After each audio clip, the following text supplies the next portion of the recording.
નમસ્કાર, આપની સાથે હું છું પાયલ. સ્ક્રીન પર તમને એડવોકેટ ચેતનભાઈ દેખાતા હશે. બગદાણાનો કેસ જે રીતના બધાને લાગતું હતું કે એસઆઈટીની રચના પછી ધીરે ધીરે કેસમાં વધારે ખુલાસા થશે, જે કોકડું ગૂંચવાયેલું છે એ ધીરે ધીરે ખુલશે. પણ જેમ જેમ સમય જાય છે, તપાસ થઈ રહી છે, એના પછી કોકડું વધારે ગૂંચવાતું હોય એવું દેખાઈ રહ્યું છે. ગઈકાલે તમામ આરોપી જે હતા એમને કોર્ટમાં રજૂ કરવામાં આવ્યા અને એના પછી એસઆઈટીએ ફર્ધર રિમાન્ડ ન માંગ્યા અને રિમાન્ડ પૂર્ણ થયા પછી હવે જેલના હવાલે છે.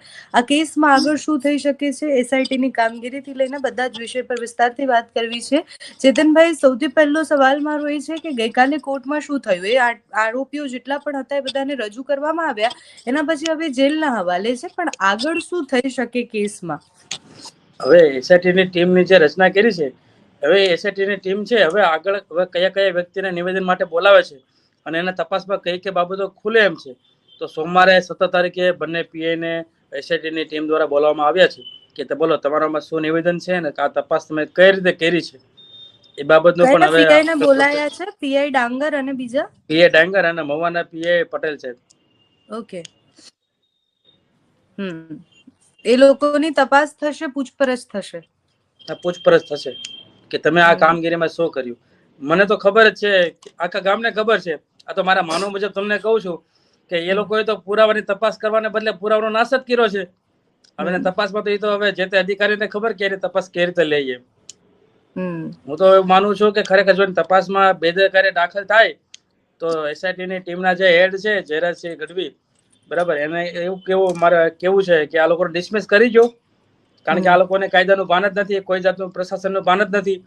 કારણ કે વર્દીનું માન હોય તો નિર્ણય છે એ પ્રામાણિકતાથી કરવામાં આવે ને, સમાજની જોવામાં આવે, પરિવારની જોવામાં આવે. કારણ કે વર્દી એને સરકાર દ્વારા આપવામાં આવેલી છે અને એ વર્દીનું માન લાખો કરોડો યુવાનો જે ભરતી ભરે છે, જે ફોર્મ ભરે છે અને મહેનત કરે છે, એ લોકો નથી આવતા. એને ખાખી વર્દીનું માન છે, એને એની સભ્યતા છે કે મારે કઈ રીતે દેશને આગળ વધારવું, કઈ રીતે મારે દેશની સુરક્ષા આપવી. આ લોકોની માન મર્યાદા છે નહીં.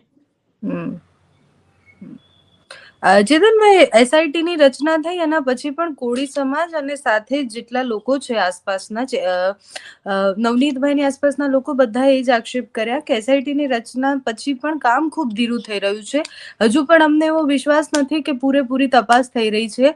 એક નામ જેની ચર્ચા પહેલા દિવસથી છે કે જયરાજ આહિર, એમનું નામ એફઆઈઆરમાં હોવું જોઈએ, એમની સામે પણ હજી તપાસનું કશું જ નથી. એટલે એસઆઈટીએ આટલા દિવસની તપાસ પછી પણ એવા કોઈ પુરાવા એમને મળ્યા કે કેમ, આટલા દિવસના રિમાન્ડ માંગ્યા પછી પણ? બેન મારે તમને એક જ વસ્તુ તમને કેવી છે કે ઘણીવાર પોસ્કોની મેટર હોય, પોસ્કોની મેટર એટલે કે 18 વર્ષની નાની છોકરી હોય જેનો બળાત્કાર થયો હોય અને પોસ્કોની મેટર બને છે. તો એવા કેસમાં પણ 7 દિવસની અંદર ચાર્જશીટ થઈ જાય છે ને કોર્ટમાં જમા પણ થઈ જાય છે. 302 ની મેટર હોય તો આરોપી ભારતના કોઈ પણ ખૂણાએ હંતાયેલો હોય ને તો પોલીસ તેને ગળું દબોચીને અહીંયા જે તે કોર્ટમાં રજૂ કરે છે. તો આ 307 જેવી નોર્મલ તપાસમાં એસઆઈટીની ટીમની રચના થઈ અને એ પણ કાચું કાપે છે. જો એસઆઈટીની ટીમ જે મેન જે જેટલા પણ અધિકારીઓ છે એવું વિચારતા હોય કે અમે તપાસ ઢીલી મૂકશું એટલે મામલો શાંત થઈ જશે, તો આ એને બહુ મોટી ભૂલ કહેવાય. કારણ કે સમાજ છે ને આખો જાગૃત થઈ ગયો છે અને કોળી સમાજ પાસે 65% યુવાધન છે અને બધા શિક્ષિત છે. એને ખબર છે કે દર ખેલે સરકાર આવું જ કરતી હોય છે, એકાદા લોલીપોપ આપી દે એટલે એનું કામ થઈ જાય.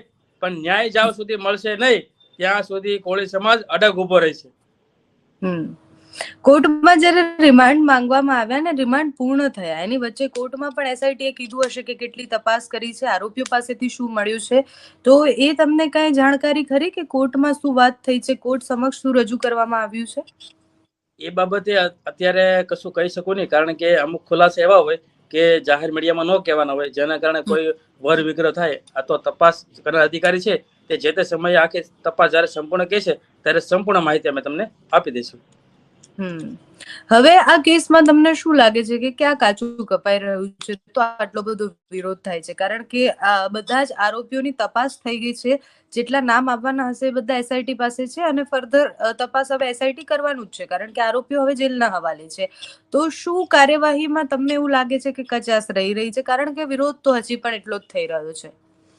બેન, મારું કહેવાનું મતલબ એક જ છે કે પહેલેથી જ્યારે એફઆઈઆર થઈ ત્યારથી આરોપીના નામ અજાણ્યો લખવામાં આવ્યા, સેક્શન એવી દાખલ કરવામાં આવી કે આ લોકોને પોલિટિશિયનમાં જામીન મળી જાય અને આખો કેસ રફા દફા થઈ જાય એવા 2 જ દિવસની અંદર હિમાબા ઝાલાએ પણ નિવેદન આપી દીધું કે આ કેસમાં જયરાજનો કે માયાભાઈનો કોઈ રોલ જ નથી, બીજા કોઈનો રોલ જ નથી. ક્લીન ચિટ તો આપી દીધી. હા, ફરિયાદી પહેલેથી એમ કહે છે કે જયરાજના કહેવાથી આખું ષડયંત્ર રચાણું છે, આખું આ ઘટના બની છે, છતાં પણ પોલીસે કોઈ જાતનું નિવેદન માટે પણ બોલાવ્યા નથી કે બોલ ભાઈ આમાં તારું શું નિવેદન છે. જે ઘટના સ્થળે જે કાર લઈને આવ્યા હતા એ કારના માલિકોની પણ હજી કોઈ જાતની પુષ્ટિ કરવામાં આવી નથી. એ કારમાં હથિયારો ક્યાંથી આવ્યા એ પણ કોઈ જાતની પુષ્ટિ કરવામાં આવી નથી. તેનું કોઈ પંચનામું પણ કરવામાં નથી આવ્યું ઘટના સ્થળનું. તો આ તપાસ શું સૂચવે છે? પહેલેથી જ પોલીસ કાચું કાપે છે અને આરોપીઓ તો એવું જ વિચારે છે સરકાર મારા ખીચામાં છે, હું કહીશ એ પ્રમાણે જ બધું થાય. લોકતંત્ર ભલે ને જે કરવું એ કરે, સત્તા તો મારા હાથમાં છે ને. તો આ કેટલું વ્યાજબી છે? અને હાલકારે સમાજ જાગી ગયો છે. સમાજની આજે સહન શક્તિ પૂરી થઈ ગઈ છે કે હવે જો આ ઘટનામાં જો કોઈ જાતનો ન્યાય ન મળે તો પછી સરકારને એવું વિચારવું જોઈએ કે હવે આપણે તાનાશાહી વિચાર દઈએ, તાનાશાહી દાખલ કરી દઈએ, કારણ કે લોકતંત્ર તો ચાલતું નથી. આમાં એનું જ ચાલે છે કે જેનો વગ હોય, જે પૈસા વાળા હોય, જેની ઓળખાણ હોય એનું જ ચાલે છે. પ્રશાસન તો એ બાબતે જ વિચારે છે. બીજું તમે શું કરવાના? આમ નાગરિકને તો આમાં જીવવું કે મરવું બરાબર છે, એને તો કોઈ ન્યાયની અપેક્ષા છે જ નહીં. તો બેન, મારું કેવું એવું છે કે સરકારે આમાં તટસ્થ નિર્ણય લેવો જોઈએ અને જે આરોપીઓ છે તેને જેલના હવાલે ધકેલવા જોઈએ. તો જ આમાં ન્યાય મળશે, તો જ આમાં સામાન્ય લોકોને તમને વિશ્વાસ તમે આપી શકશો કે ન્યાય પ્રશાસન છે કોઈનું માનતું નથી, હરેક વ્યક્તિ માટે ન્યાય છે એ હરખો છે. તમે સતત જે વાત કરી એટલે પીઆઈ ને બોલાવવામાં આવ્યા છે, એમની તપાસ થશે. જો પીઆઈ પણ શંકાના દાયરામાં છે તો એમની સામે કયા પ્રકારની કાર્યવાહી થઈ શકે જો આ કેસમાં એમનું પણ ઇન્વોલ્વમેન્ટ હોય તો? જો પીઆઈ આમાં બેદરકારી દાખવે છે, પીઆઈ ની કોઈ પણ અધિકારી હોય, કોઈ પણ કર્મચારી હોય, પીઆઈ ની નીચે હોય, બગદાણા પોલિટિશિયનમાં કે મહુવામાં કોઈ પણ વ્યક્તિએ કાચો કાપ્યો કર્મચારી, સરકાર કર્મચારી પોલીસ વિભાગ દ્વારા, તો એની ઉપર બીએનએસ ની કલમ 199 અને 200 મુજબ કાયદા મુજબની કાર્યવાહી થવી જોઈએ. અને હું તો કહું ને નોકરીમાંથી ડિસમિસ કરવા જોઈએ. તો સરકારે એક ઉત્તમ ઉદાહરણ પૂરી પાડી શકે કે કોઈ પણ વ્યક્તિ જેને સરકાર દ્વારા જે ખાકી વર્દી આપવામાં આવી છે એનો ગેરઉપયોગ કરશે તો સરકાર એને પણ નહીં છોડે. કારણ કે એસડીઆર રેડી છે, ડીવીઆર રેડી છે. આ લોકો જયારે મારવા જાય છે તે ઘટના પહેલા આખું પ્રી પ્લાનિંગ જયરાજના કરે છે, એ જ કપડાને એ જ આરોપી, અને એ જ આરોપી એને મારે છે. અને આખું પ્રી પ્લાનિંગ એવું કરવામાં આવે છે કે તારે મારતા મારતા એવું કહેવાનું છે કે ખનીજનો મુદ્દો અને દારૂનો મુદ્દો છે. પણ ચેતનભાઈ, આપણે જે જોયું છે, આપણે જે વિડીયોઝ જોયા છે, તમે જેનો ઉલ્લેખ કરી રહ્યા છો એ તો તપાસમાં પણ હશે. એસઆઈટી જો તપાસ કરી રહી છે તો એ બધા જ બાજુથી તપાસ કરતી હશે, તો એમના નજરે પણ આ હશે. તો આપણા સતત એવું કહેવાથી એટલે સમાજ સતત તમારું એવું કહે કે આમાં જયરાજનો હાથ છે કે પછી જે પીડિત છે પણ એવું કે જયરાજનો હાથ છે, પણ આટલા દિવસમાં ક્યાંય જયરાજ આહિરનું નામ નથી આવ્યું. તો પોલીસને એના પુરાવા નહીં મળ્યા હોય, એસઆઈટીને એના પુરાવા નહીં મળ્યા હોય ને ખરેખર ન હોય આ કેસમાં, એની સંભાવનાઓ કેટલી? આમાં સંપૂર્ણ જયરાજનો હાથ છે. માયાભાઈનો પણ આમાં કેવું એવું છે કે મારી ઓળખાણ છે, મારો છોકરો બચી જાય, પણ એની બહુ મોટી ભૂલ છે. જો સરકાર આવા આરોપીનો છાવરતી હોય તો બંધ કરી દે, નહીં તો હું મારા સમાજ જયારે ભેગો થશે ત્યારે હું એવો પણ પ્રસ્તાવ મૂકીશ કે એટલા આપણા સાથે ઘટના થવા હોવા છતાં જો આપણને સંપૂર્ણ ન્યાય ન મળતો હોય તો પછી હું એવી રજૂઆત કરવાનો છું મારા સમાજને કે હવે સીએમ અમારો હોવો જોઈએ. કારણ કે તપાસ તો થતી નથી. આ લોકો ન્યાયતંત્ર અને પ્રશાસન જે પોતાના હાથમાં રાખીને બેઠા છે. એટલા પુરાવા હોવા છતાં સમાજના આજ નાના છોકરો હોય ને બેન, એને પણ ખબર છે કે કોણ આરોપી છે ને કોણ દોષિત છે. તો સરકાર આમાં કેમ કાચું કાપે છે? સરકાર કોનાથી ડરે છે? સરકારની ઉપર કોણ છે મને એ ખબર નથી પડતી. અને ગૃહમંત્રીને મારે ખાસ નોંધ કરીને કહેવાનું કે અમારો સમાજ આખો ભેગો થઈને આપણે રજૂઆત કરવા આવ્યા, તો આપ સાહેબ કેમ અમારી રજૂઆત નહીં સાંભળી? કેમ આપ સાહેબ બીજા જગ્યાએ જતા રહ્યા? સુરતમાં કોઈ બી જગ્યાએ બનાવ બને તો આપ સાહેબ પહેલા પોગી જાવ છો, આ એટલું નુકસાન છું, અહીંયા આગ લાગી, આ લાગી, તે લાગી. આ તો આખો અમારો સમાજ 35 થી 40% વસ્તી ધરાવે છે અને આપ સમક્ષ રજૂઆત કરવા આવ્યા હતા, છતાં પણ તમે અમારી રજૂઆત નહીં સાંભળી. અમને કોઈ રીતે બીજી બેટર એના સમાજની બની હોય કે અન્ય સમાજની બની હોય તો આપ સાહેબ પહેલા પોગી જાવ છો હનુમાનની જેમ કે બોલો શું કરવાનું છે, આ કરવાનું, તે કરવાનું. તો આ મેટર બાબતે તમને કોઈ જાતની માહિતી છે જ નહીં ગૃહમંત્રીને. પણ ચેતનભાઈ, તમે તો એડવોકેટ છો એટલે આપણે સંવિધાન પર ધ્યાન આપવાનું વધારે કે સમાજના સંવિધાન પર ધ્યાન આપવાનું? કારણ કે જે ઘટનામાં પીડિતનો સમાજ મોટો છે એ ઘટનામાં એસઆઈટીની રચના થવી અને જે સમાજ એવું કહે છે કે અમે તમારી સામે આવીશું, જેમ કીધું કે અમારા સીએમ હોવા જોઈએ, તો સમાજ મોટો કે સંવિધાન મોટું? વિશ્વાસ તો સંવિધાન પર હોવો જોઈએ. જયારે દેશ આઝાદ થયો ને બેન, ત્યારે લોકતંત્ર માટે આખા નિયમો બનાવવામાં આવ્યા, આખી વ્યવસ્થા બનાવવામાં આવી, બરાબર, કે કઈ જાતનું કઈ રીતે આખી પ્રણાલી ચાલશે, કઈ રીતનું આખો નિયમોબદ્ધ આખો દેશ ચાલશે. તો આ લોકતંત્ર છે, લોકતંત્રની એમાં જો ન્યાય ન મળતું હોય તો એના માટે સંવિધાન રચના કરવામાં આવી છે, કાયદા કાનૂન રચના કરવામાં આવી છે. તો જો આવા સંવિધાનથી, આવા રચનાથી, આવા કાયદાથી જો આમ નાગરિકને પણ ન્યાય ન મળતો હોય તો આપ સાહેબ જાણો છો કે હવે આમાં શું થવાનું છે. કારણ કે લોકતંત્રથી મોટો કોઈ નથી. લોકતંત્રના ન્યાય આપવા માટે જ કાયદા કાનૂન બનાવવામાં આવ્યા છે. તો એટલી ઘટના બનવા છતાં જો મુખ્ય આરોપીનું નામ ન આવતું હોય તો આમાં બેદરકારી કોની ગણવી મારે? અને હવે પછીના સમયમાં આજે સમાજ એક થયો છે. કોઈ પણ પાર્ટી હોય, નેતાઓએ પોતાનું પ્રોટોકોલ રાખીને એને જે કરવાનું હતું કામગીરી, એ સમાજ સીએમ સુધી એને વાત પહોંચાડી દીધી. સીએમ એસઆઈટીની રચના કરી દીધી. હવે અમારા જેવા સંગઠિત લોકોએ અને સમાજના આગેવાનોએ અને કોઈ પણ વ્યક્તિ જો ગ્રુપ હોય સમાજના, એ તમામ લોકો આગળ આવવું પડશે, સમાજની એકતા દર્શાવવી પડશે, તો જ આ લોકોને ન્યાય મળશે. આ તો અમારો સમાજ બહોળી સંખ્યામાં છે એટલે અમારે ભેગું થવું પડે છે.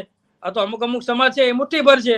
હવે એ સમાજના કોઈ વ્યક્તિનું કોઈ જાતનું બનાવ બને, કોઈ જાતનું મૃત્યુ થઈ જાય કે કોઈ મોટી દુર્ઘટના બની જાય તો એ લોકો ન્યાય માટે શું કરવાના છે?